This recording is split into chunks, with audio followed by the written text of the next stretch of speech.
दोस्तों, ये बात तो हम सभी जानते हैं। राम एक ऐतिहासिक महापुरुष थे और इसके पर्याप्त प्रमाण हैं। शोधानुसार पता चलता है कि भगवान राम का जन्म आज से 7128 वर्ष पूर्व अर्थात 5114 ईस्वी पूर्व को उत्तर प्रदेश के अयोध्या नगर में हुआ था। तो आओ जानते हैं अयोध्या और राम मंदिर के बारे में 10 रोचक तथ्य।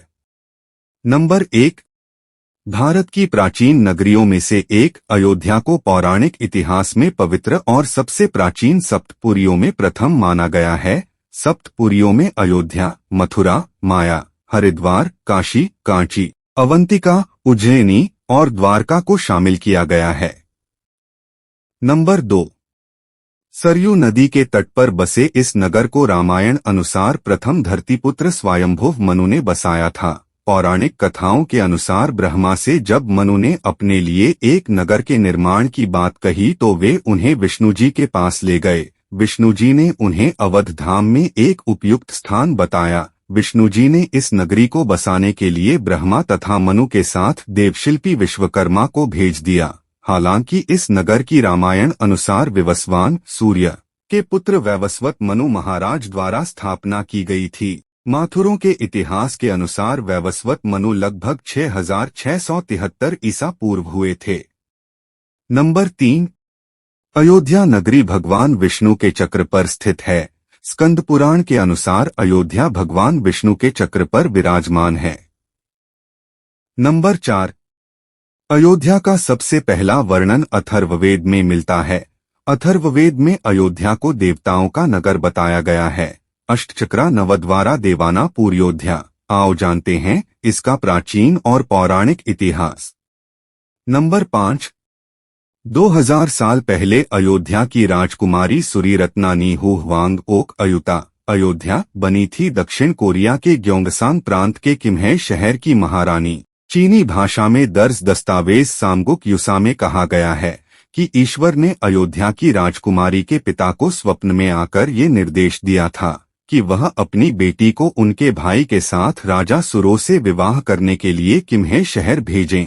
आज कोरिया में कारक गोत्र के तकरीबन 60 लाख लोग खुद को राजा सुरो और अयोध्या की राजकुमारी के वंश का बताते हैं। इस पर यकीन रखने वाले लोगों की संख्या दक्षिण कोरिया की आबादी के 10वें हिस्से से भी ज्यादा है।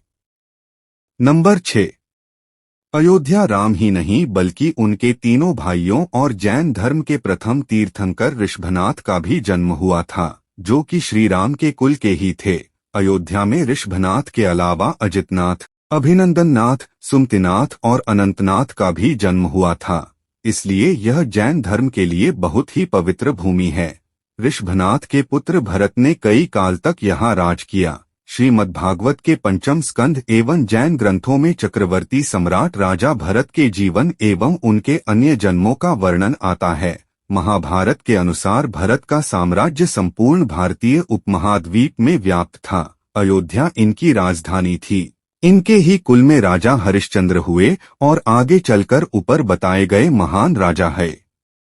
नंबर 7, अयोध्या के आसपास एक नहीं लगभग 20 बौद्ध विहार होने का उल्लेख मिलता है। ऐसा कहते हैं कि भगवान बुद्ध की प्रमुख उपासिका विशाखा ने बुद्ध के सानिध्य में अयोध्या में धम्म की दीक्षा ली थी। इसी के स्मृति स्वरूप में विशाखा ने अयोध्या में मणि पर्वत के समीप बौद्ध विहार की स्थापना करवाई थी। यह भी कहते हैं कि बुद्ध के महापरिनिर्वाण के बाद इसी विहार में बुद्ध के दांत रखे गए थे।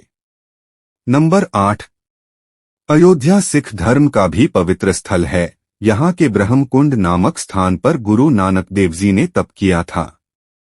नंबर 9, श्री राम के काल में अयोध्या की विश्व के प्रमुख व्यापारिक केंद्र में गिनती होती थी। वाल्मीकि रामायण के अनुसार यहाँ विभिन्न देशों के कारोबारी आया जाया करते थे। यहाँ महत्वपूर्ण प्रकार के शिल्प और अस्त्र शस्त्र बनते थे। यह हाथी घोड़े के कारोबार का भी केंद्र था। कंबोज और बाहित जनपद के सबसे बेहतर नस्ल के घोड़े का यहाँ कारोबार होता था। यहाँ विंध्याचल और हिमाचल के गजराज भी होते थे। यह भी कहा जाता है कि यहाँ हाथियों की हाइब्रिड नस्ल का कारोबार भी होता था। नंबर 10, अयोध्या देश का सबसे संपन्न और वैभवशाली नगर था। वाल्मीकि रामायण के अनुसार वह पुरी चारों ओर फैली हुई बड़ी बड़ी सड़कों से सुशोभित थी। सड़कों पर नित्य जल छिड़का जाता था और फूल बिछाए जाते थे। अर्थात इंद्र की अमरावती की तरह महाराज दशरथ ने उस पुरी को सजाया था। इस पुरी में बड़े बड़े तोरण द्वार, सुंदर बाजार और नगरी की रक्षा के लिए चतुर शिल्पियों द्वारा बनाए हुए सब प्रकार के यंत्र और शस्त्र रखे हुए थे। वहां के निवासी अतुल धन संपन्न थे। उसमें बड़ी बड़ी ऊंची अटारियों वाले मकान जो ध्वजापताकाओं से शोभित थे और परकोटे की दीवालों पर सैकड़ों तोपें चढ़ी हुई थीं। स्त्रियों की नाट्य समितियों की भी यहाँ कमी नहीं है और सर्वत्र जगह जगह उद्यान निर्मित थे। आम के बाग नगरी की शोभा बढ़ाते थे। नगर के चारों ओर शाखों के लंबे लंबे वृक्ष लगे हुए थे। यह नगरी दुर्गम किले और खाई से युक्त थी तथा उसे किसी प्रकार भी शत्रुजन अपने हाथ नहीं लगा सकते थे।